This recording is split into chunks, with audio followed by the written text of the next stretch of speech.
the victory of Allied forces came a prayer from the public that such a war, with such terrible losses of human life and weapons of destruction, never be allowed to happen again.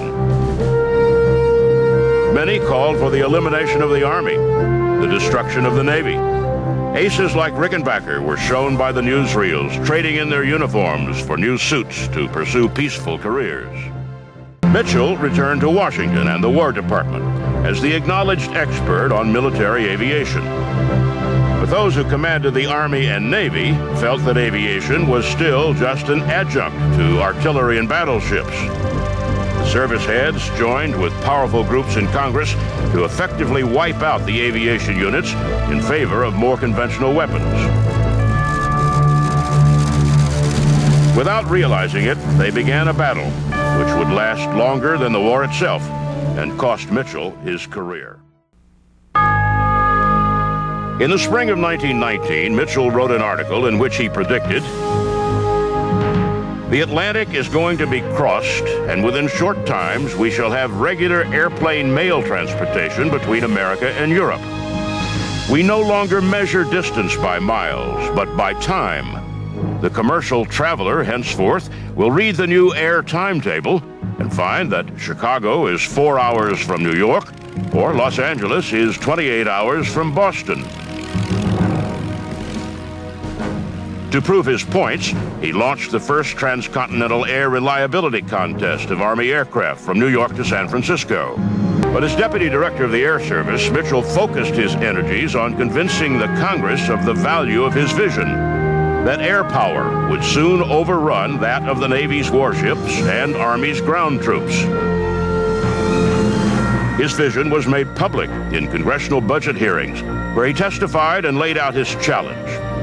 "All we want to do is have you gentlemen watch us attack a battleship. Give us the warships to attack and come watch." A furious Navy Secretary, Josephus Daniels, replied that he would stand bareheaded on the deck of any battleship Mitchell tried to bomb. The test began June 20th, 1921, off Hampton Roads, Virginia. One by one, over the next month, Mitchell's planes targeted and hit mothballed American and German ships. The final attack was against the German battlecruiser Ostfriesland on July 21st. The American and German navies considered her unsinkable. Mitchell's flight of bombers sighted and dropped their payloads.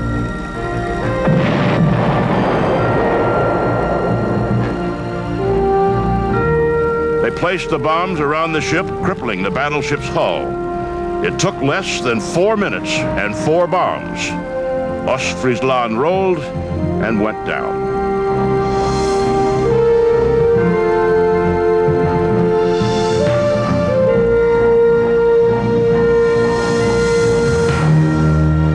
Mitchell next led a flight of Martin bombers against the retired U.S. battleship Alabama.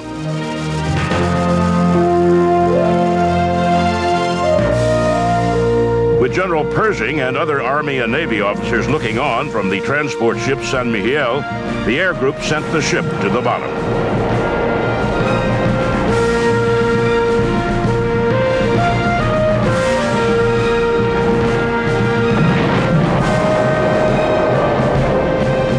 But the success of the bombing test did not spell the end of Mitchell's troubles with the Navy and War Departments. In fact, it made things worse. Despite promises from the new president, Coolidge, to create a unified military department and support for expanding the Air Corps, nothing happened. The Army and Navy kept their individual departments. In 1925, Mitchell was reverted to his permanent rank of colonel and transferred from Washington to Kelly Field as air officer. Others who had supported him, like Hap Arnold, were also reduced a grade in rank. Following a pair of air disasters in September 1925, Mitchell issued a press release which said, "The accidents are the result of incompetence, the criminal negligence, and the almost treasonable administration of our national defense by the Navy and War Departments." On October 3rd, 1925, Mitchell was ordered to be court-martialed. The trial lasted weeks, and Mitchell continued to be blunt with the court and prosecutor. Prosecutor, you say that in future wars, soldiers will invade by leaping in parachutes from airplanes? Would you care to reveal who gave you this startling information? Mitchell, nobody gave it to me. It's quite obvious to anyone with the slightest foresight. Is it your actual belief that the country is vulnerable to attack from the air in the foreseeable future? Colonel Mitchell, do you have any idea of the width of the Atlantic Ocean? Approximately 3,000 miles. And the Pacific Ocean? I know what you're getting at, and I tell you that it won't be long before airplanes will fly non-stop across both oceans. You say that airships traveling 1,000 miles an hour will fight each other in the stratosphere? Do you have any comprehension how fast 1,000 miles an hour is? Of course I do. Do you know it is faster than the speed of sound? Approximately 250 miles faster than the speed of sound. You say that the Hawaiian Islands, our base at Pearl Harbor, will fall victim to an air attack? Does your crystal ball reveal by what enemy this mythical attack will be made? By whom, Colonel? By whom? The attack will be made by the Japanese. The court found Mitchell guilty of insubordination and suspended him from rank, pay, command, and duty for 5 years. Billy Mitchell resigned from the Army and retired to his farm in Virginia. Now a civilian, he continued his campaign for a separate Air Force department and unified command under a Department of Defense. He met with old friends and supporters and spoke and wrote constantly to the public. But in 1936, the wear of the years in campaigning finally took Billy Mitchell. He died February 19th in a hospital in New York.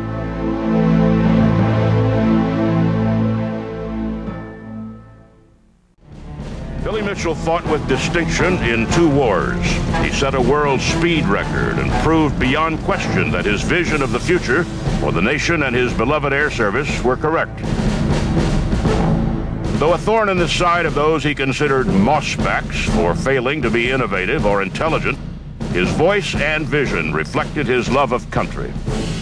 On July 18, 1947, 2 months before his dream for the United States Air Force was finally made a reality, a special act was passed by Congress promoting Billy Mitchell to the rank of Major General, retroactive to the date of his death. It was, finally, recognition of the contributions to his country by this legend of air power.